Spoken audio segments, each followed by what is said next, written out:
Hello, welcome again to another edition of Matters of the Heart, brought to you by Haverhill Community Television and Pentucket Medical Associates. I'm Dr. Seth Bilazarian, a cardiologist with PMA, and I'm with one of my associates, Dr. Sangeeta Nadkarni, a nephrologist with our group, who I've asked to join us on short notice, and she's graciously agreed to join me for a topic that I really was hoping to bring to our audience for some time, and that's a topic of chronic renal failure or kidney dysfunction that happens over time. And I wanted to have a discussion with her to introduce our audience to this topic so that they will be well versed in it, so when they meet with their own doctors can understand the issue about the kidney diseases and what we can do to prevent kidney problems. So Dr. Nadkarni, thanks for joining me. Okay. Let me just start by asking you some general questions about it for our audience. So sure. Just briefly tell me, what is the kidney? I think our patients know about their different organs. They've all heard about a heart, a kidney, a liver. Sure. I think some people confuse the kidney and the liver.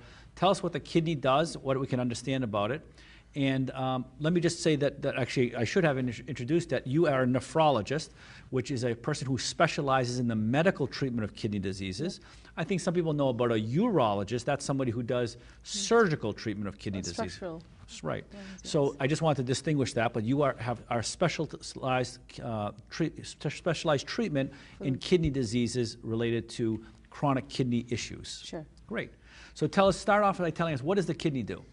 Kidneys are basically the filtering units in our bodies. So they filter all the waste products, which we may, and fluid. They're basically bean-sized organ, like almost the size of a fist. That's in the back. It's just below a rib cage, and you normally can't feel it. But there are two in each person, and they are in the back that you can feel them. There are a couple other things the kidneys do. In addition to filtering the fluid, filtering the waste products and the fluid, they also control or make hormones that that help make the red blood cells, like erythropoietin. So when we develop kidney disease, we can develop some anemia. It also controls the bone health and high blood pressure by making certain hormones in the kidney. It's a busy organ. It is a busy organ. So you said controlling fluids, controlling blood pressure, controlling some bone health issues, and anemia. And anemia issues all play a role in the health of the kidney. So if the kidney's health is good, those things are in good situation. Yes. But if the kidneys are not, it can affect those things. Yes. Okay. So just help me understand then in general, how can someone know if their kidney function is okay? Sometimes a patient will say to me, I make a lot of urine, my urine is clear, and therefore I must be fine with my kidneys. Is that a good assessment that patients can have? Kidney disease per se is a very silent disease. You have to lose up to 80 to 85% of your kidney function before you get any symptoms whatsoever. So it is a silent killer. So hence we need to screen people who we think are at risk to develop kidney disease. People with even 60%, 50% kidney function may feel just normal. They will have normal urine output, they'll continue to feel fine. Hence there is a push to screen patients for chronic kidney disease now. So just because you make normal urine and you feel well doesn't mean you don't have kidney disease. You could still have it.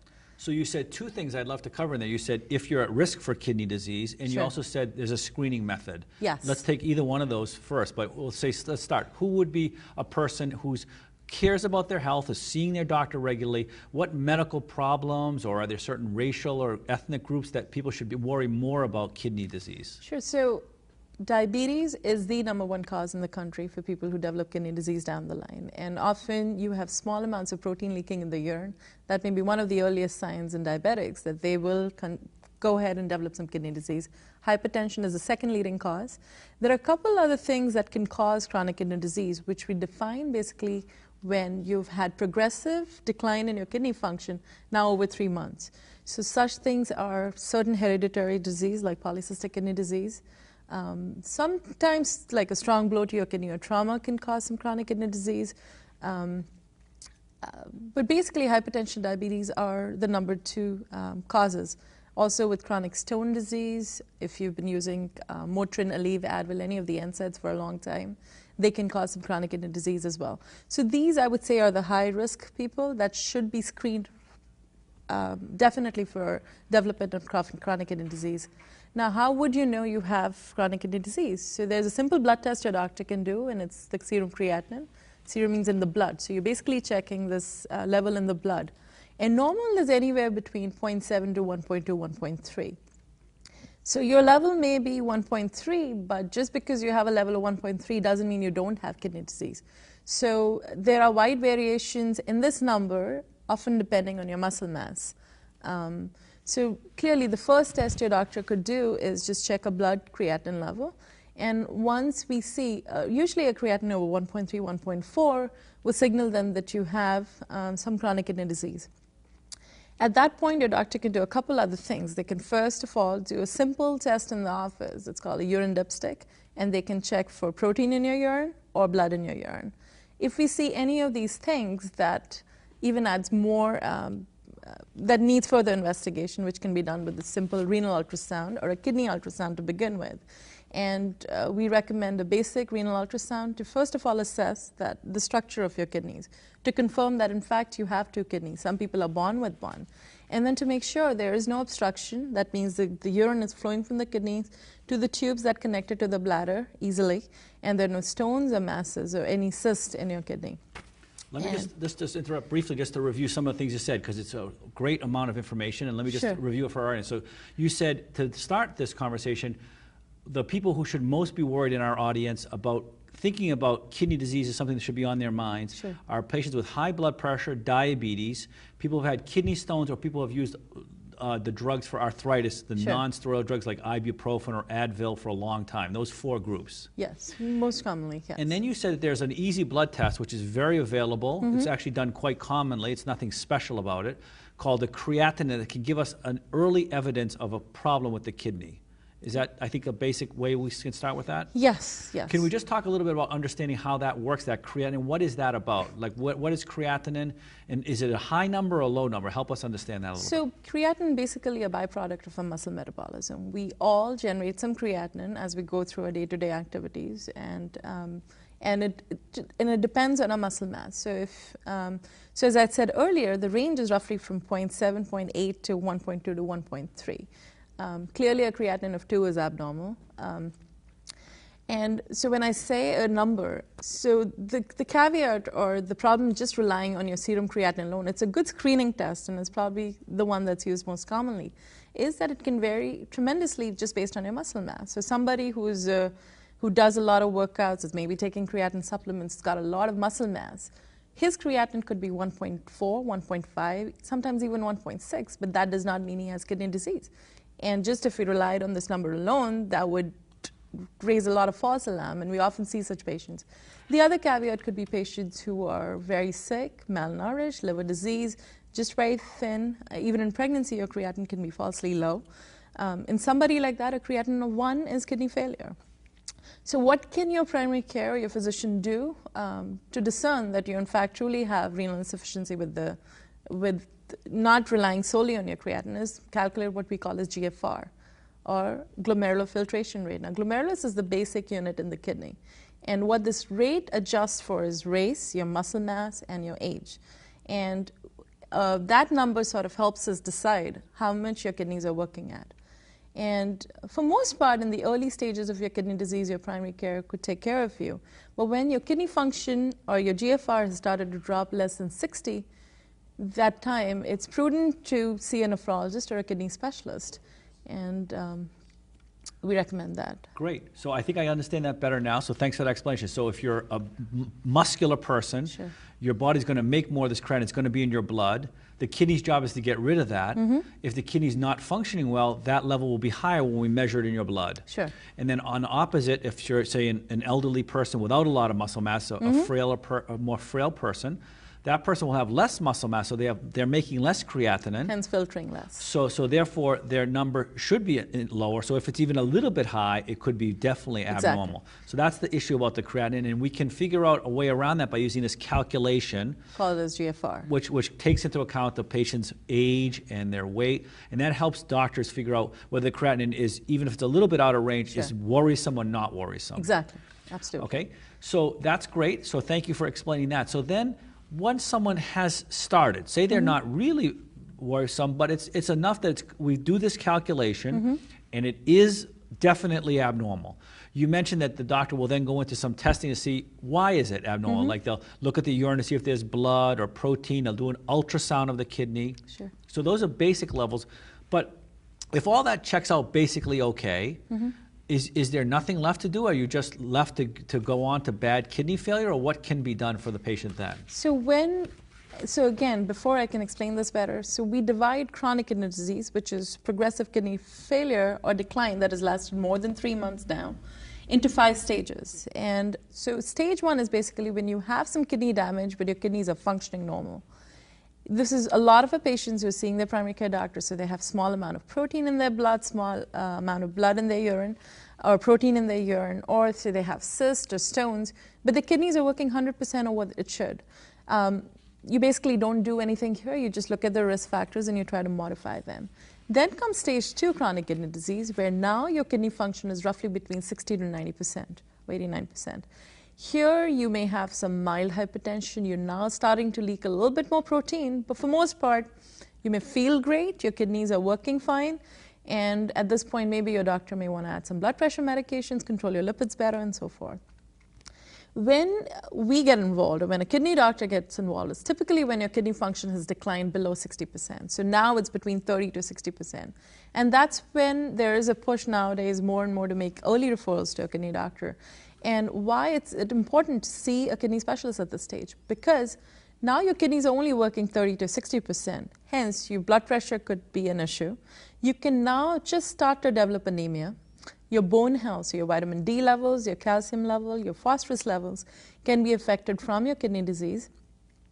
And your blood pressure needs to be monitored better. At this stage, we want your blood pressure to be less than 130/80. If you have diabetes, we want your hemoglobin A1C to be less than 6.5 or even 6, based on some guidelines now. So we want to, basically at this stage, you want aggressive risk factor modification and prevent people from progressing further. And they've shown people who were followed by nephrologists had delay in their progression to more severe or advanced kidney disease. Then stage 4 kidney disease is when your kidneys are functioning roughly between 15 to 29%. These are the patients who absolutely need to have a kidney doctor, because now their creatinines are up to 2. They are starting to feel just slightly sick from their kidney disease. As I said earlier, you have to knock a lot of your kidney function before you start feeling sick. So here the patients are having loss of appetite, nausea, not feeling well. Their blood pressure control is getting harder and their blood counts are lower, and they may need certain agents such as erythropoietin or Procrit to artificially boost their blood counts. And also they may need agents like vitamin D or vitamin D analogs to control their calcium and phosphorus levels better. And this stage, absolutely why we need to see them is they are getting closer and closer to needing what we call as renal replacement therapies or dialysis. And we want to educate them better and prepare them better if and when they need dialysis. And the last stage of stage 5 kidney disease is end-stage kidney disease, where they need renal replacement therapy as a life-sustaining therapy, where they will need dialysis, either hemodialysis or dialysis through blood, or peritoneal dialysis, or a renal transplant or a kidney transplant to sustain their life. So that was a ton of information. Thank you for that. Let me just review some of that to make sure. So for our audience, we talked about how we start this process by being worried about the kidneys, and we get them evaluated. So we did the creatinine and the testing with that calculation we talked about called the GFR to see if they truly are problems. You did a beautiful job taking us from there all the way down to permanent, irreversible kidney damage. But we obviously don't want to get there. So you talked about some strategies. So I'd like to focus, if I could, and we've on this program many times talked about preventive strategies for heart and vascular disease. So let's just take a few minutes, and I think you went over that well, but let's just review it. Because at the beginning you said 2 groups that were at risk were the high blood pressure patients and the diabetic patients. And I want to just review, because I'm not sure everyone knows those terms, the hemoglobin A1C and the systolic blood pressure. So let's review that if we could. But you also mentioned this thing about protein in the urine. So what I tell patients, and I'd love to have you correct me if I'm wrong, but I tell the patients the kidneys are like a sieve. When we were children, we played with a sieve in the sandbox, and we let the sand go through the sieve, and the rocks are supposed to stay in the sieve. But if the sieve is broken, the rocks will fall into the sandbox. And that's what we don't want. We don't want the protein to go into our urine because protein is very valuable to our bodies. We need to save it as much as possible. So an early way to identify that the kidney sieve or filter is broken is that there's protein in the urine.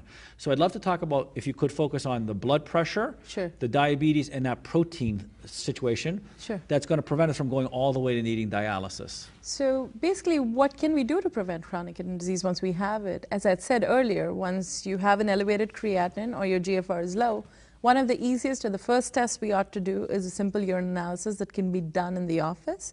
And if it's dipstick positive, even if it's not dipstick positive, we want to check for what we call as microscopic proteinuria or microscopic amounts of protein in your urine. And we can best do that by obtaining a spot urine protein to creatinine ratio. What does that mean? That means that you could just give a few drops of your urine, and we can run this test. We don't need to do a full 25 urine collection as we used to do in the past.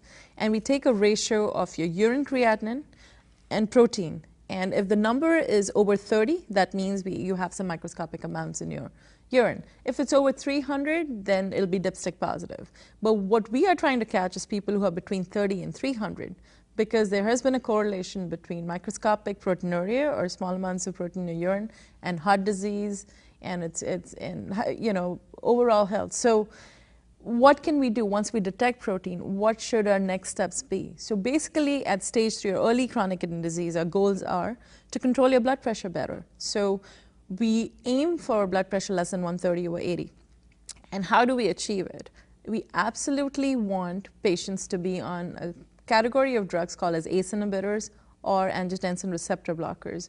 And you may be familiar with some of these medications like lisinopril, Diovan, and so forth. And what they do is they protect your kidneys in the long term and also good for your cardiac health. And they help decrease the leakage of protein in your urine. Other things that you want to do is definitely control your diabetes better, control your lipids better, weight loss, and so forth. So our goals at this stage are risk factor modification. These are the modifiable risk factors. There's some risk factors that are non-modifiable, like your age. If you are over 65, you have a high risk of developing chronic kidney disease. There's certain races that are more prone to develop chronic kidney disease, such as African Americans. They have a lot higher incidence than the Caucasian population, Asian Americans, Hispanics. So we're seeing not only that chronic kidney disease is more severe, they just have a higher incidence, and it's often difficult to control their blood pressure and so forth. And these patients are developing a lot earlier to end-stage kidney disease and needing dialysis. So again, identifying these at-risk population and being very aggressive with risk factor modification is our goal, and that's why early referral is key to a kidney specialist. So we can sort of delay the course of the kidney disease. What I tell patients is once you have chronic kidney disease, you have it. There's little you can do to reverse the changes that have already taken place in your kidney. It's like going down on a slide. You are going to go down. Your endpoint is dialysis. What our goal is to keep you on the top as long as we can and slow the decline in your kidney function. It's hard for a physician to reverse. We can reverse some of the changes that have happened, but we can definitely slow the decline in your kidney function and maybe prolong the time before you need dialysis and prevent it if possible. So you did a great job, and thank you for reviewing the things that can cause the kidney function to start and get worse. Blood pressure, sugar, and the protein issues are things that can be monitored easily by any doctor. Primary care doctor, kidney specialist, cardiologist can all monitor these things to all work as a team to help the patient get these numbers as optimal as possible, with the hopes that, as you said, the slide, instead of being a steep slide, will be a more gradual slide. But earlier you also talked about how the consequences of the kidney issues can cause other problems. So if we could talk about those, you mentioned three things. You mentioned anemia, which is a low blood count. The red blood cells are the oxygen-carrying blood cells of our body. So that's an anemia, and it's measured with a blood test called the hematocrit. You mentioned about bone health, and vitamin D and parathyroid play a role in that. And you mentioned blood pressure. So let's talk about those three consequences of kidneys as something that a nephrology specialist would follow patients for. So all of these things that Dr. Bilazarian mentioned can be seen as soon or as early as early stage 3 chronic kidney disease. Clearly, these things get a lot worse as we progress to the stage 4, where your kidneys are now functioning less and less. And our dialysis patients, for most part, end up needing multiple agents to correct it. I'm going to walk down each of these things individually. So anemia is basically a drop in your hemoglobin or hematocrit, and hemoglobin less than 10. So a normal number is around 13 10. Or 14, yeah. So 10 would be a low. 10 would be where we would start treating them with erythropoietin. Those are the Medicare guidelines. So when the number has started to decline less than 10, we want to make sure there's nothing else besides the chronic kidney disease that's driving it. So we do a battery of tests and we check their iron levels, their vitamin B12 levels, their folate levels, and we make sure these levels are adequate. Once we have these levels are adequate and we don't think they're contributing it, then we suspect that their chronic kidney disease is what's driving their blood counts to be low. At which point we give them agents called as erythropoietin, which can be administered in the office setting. And it's given subcutaneously and can be given by a nurse. So they see the nurse, they get it, for most part, every 2 weeks. Some people need it every week, some may need it once a month. And that helps to boost their blood counts. And basically, that's just the same hormone that a healthy kidney would be making. Exactly. So our kidneys, my kidney's healthy, so my kidney releases a hormone like Procrit or Aranesp or Erythropoietin. Yes. And it circulates in the body and tells my bone marrow to make more red blood cells. Exactly. If my kidney didn't work, I wouldn't release that hormone, Sure. so there wouldn't be a message to make more red blood cells, so my blood count would go down. So the way the kidney specialist helps is by giving it a shot of this hormone that tells the bone marrow to make more red blood cells to help correct that anemia or raise that blood count up. And so not only does it correct your anemia, the quality of life indicators are so much better in people who are on it because they're now not feeling uremic symptoms or not feeling lousy, nausea, and so forth. And they're feeling better. Their quality of life is so much better when they're on these agents. The second thing is hypertension. Now, hypertension could be worse in a setting of chronic kidney disease, and there are certain hormones like renin that's made by the kidney that can contribute to it, or just because of scarring of your blood vessels and so forth. But basically in kidney disease, you can have a lot worse hypertension. So clearly some of the agents that we need to have our patients on are ACE inhibitors and angiotensin receptor blockers, and often we put them on a water pill as well. Some of our renal patients can often need 3 to 4 or even more antihypertensive agents because they have very severe hypertension. And there are a couple other things that we do even just beyond treating them for what we call as essential or normal hypertension. We screen for other things such as stenosis in the arteries or these hormone levels if we're having issues treating the high blood pressure. And the third thing is their bone health. So it can affect their phosphorus levels and also the parathyroid hormone levels. Let's just tell us, though, why that is, because you did a great job explaining why people get the low blood count because of this hormone. Sure. Explain what's the connection between the kidney and the bone? The kidney and the bone. So kidneys, the vitamin D is converted to an active form in the kidney. And also kidneys control the calcium and the phosphorus levels, which affect the parathyroid hormone levels. Now, parathyroid glands are these tiny little 4 glands that sit behind the thyroid gland that make this hormone called as parathyroid hormone. In patients with kidney disease, this hormone is elevated, and it then affects their bone health and their phosphorus levels. So what we do is we measure their parathyroid hormone level, and we also check the vitamin D level. And based on how severe your kidney disease, your parathyroid hormone, we have a gauge. So even if it's elevated, it may be appropriate for the level of your kidney disease. If it's higher than that level, then we treat them with vitamin D analogs.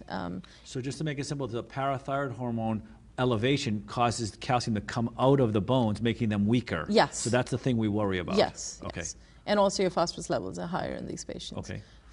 So the parathyroid hormone is accepted to be a little bit, but if it's too high, we try to keep it down Lower. by giving more vitamin D. Which shuts it off. And there are various other medications too that can be given, such as Sensipar or the medications that we give patients with dialysis that can target this hormone as well. And are there any other things that you would want to share with us? We're in our final minutes of our program on Sure. chronic kidney disease. We've talked about being attentive to it, recognizing it with the creatinine. We talked about strategies to prevent it from worsening.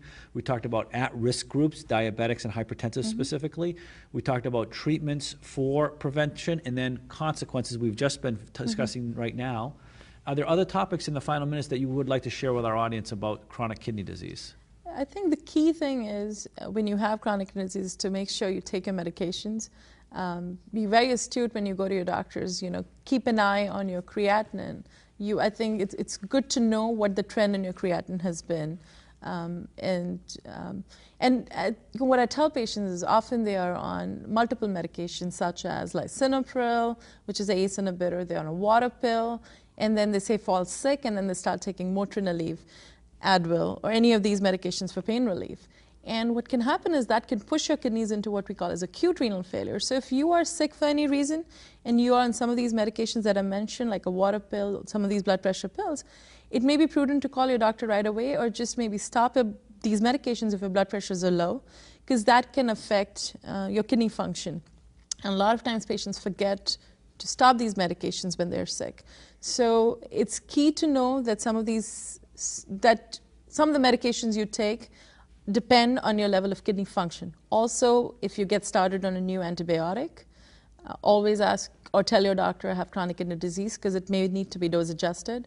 But just being more aware of your kidney disease and making sure you take your meds and being, sort of keep a closer eye on your creatinine and your urine protein would help. Yeah, I think that's a fantastic and comprehensive review of chronic kidney disease, recognition, treatment, prevention. It's been fantastic having you with us today on Matters of the Heart. Thank you for joining me. And I think that hopefully the audience derived great benefit. I'll reemphasize something Dr. Nadkarni said at the beginning of this. This is not something that you can feel. We've had many programs on Matters of the Heart about high blood pressure and cholesterol and other things that are really silent. You can go about your business and not have any kind of issues and say, I feel fine.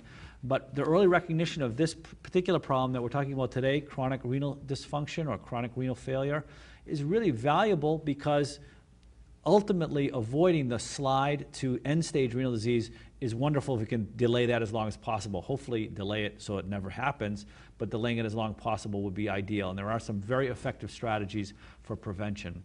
So I thank you again, Dr. Nadkarni, for joining us. And Thanks I thank you for joining us on this program of Matters of the Heart. Until next time, I ask you to see us again here on Matters of the Heart. I'm Seth Bilazarian from Haverhill Community Television and Pentucket Medical Associates. Thank you.